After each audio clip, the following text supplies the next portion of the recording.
So the Kenyan automobile industry is fast adopting the electric car. Billed as a low-maintenance car, local companies are now already in the race to convert petrol and diesel-powered engines to electric ones. Faisal Ahmed has the details. Electric mobility is the future. Zero emissions will be the new trend, and before long, automakers like Tesla will be trailblazing the way. Several studies have linked growing respiratory diseases in the country to higher air pollution, the largest contributor being fossil fuel-powered vehicles that continue to ply our roads in the country. But with the need to shift to a different kind of powered vehicles, Kenya is not being left behind. Opibus, an electric mobility company that converts normal fuel-consuming vehicles to electric vehicles, is one such firm that has set up shop locally with specificity on tow vehicles. According to the firm's chief mechanical engineer, Esther Wairimu, the abundance of sunlight and the nature of safari drives made it easier for them to start the conversion of these safari-bound vehicles. Safari industry, we targeted that because of the ease in the infrastructure of the safari industry. I mean, the charging ports just have to be in the camps, and they do regular game drives, and it's easy for them to have to get back the initial capital of investment for them. In the conversion process, the petrol or diesel-powered engine is removed and replaced with a motor. The battery pack replaces the fuel tank and motor controller, which is, among other things, responsible for the speedometer, braking and gear shifting is also fitted.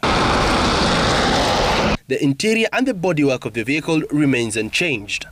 We remove the engine, we remove the gearbox, we remove the entire drivetrain, including the fuel tanks and the exhaust system. And then after we remove the exhaust system and all of that we don't need, then we embark to the 12-volt system, because we have to retain the 12 volts normal auxiliary of the car, including the lights. And if you're wondering how much this will set you back, the initial cost of conversion is 39,000 USD. And it's a utility vehicle, so most of the people will be using it more and more as compared to the personal cars that we have. But it's not only tour vans that are getting repurposed. PSV operators are also joining in the conversation in a bid to reduce their operating costs. This is very beneficial, especially in these times where fuel is ever rising, as well as in terms of emissions, because as you know, electric vehicles do not have 0% emission. Also in terms of noise levels and everything, now with an electric motor, there'll be minimal noise, and even more so to business owners, the maintenance and operation cost will be cut to almost half. The electric-propelled vehicles are, however, not alone in this quest. Kenya is also witnessing an increase in gas-powered vehicles, especially among taxi operators who are looking for cheaper ways to remain in business. In March this year, Kenya Power announced that it will be putting up charging stations across the country for both electric vehicles and motorbikes. Managing Director Bernard Ngugi said that this was in response to the increased demand of such vehicles. Edward Karao, a motor dealer in Nairobi, agrees. You see, with Kenyans, there's always the fear of the unknown. Remember, even when we had the manual transmission to automatic, that fear of the unknown.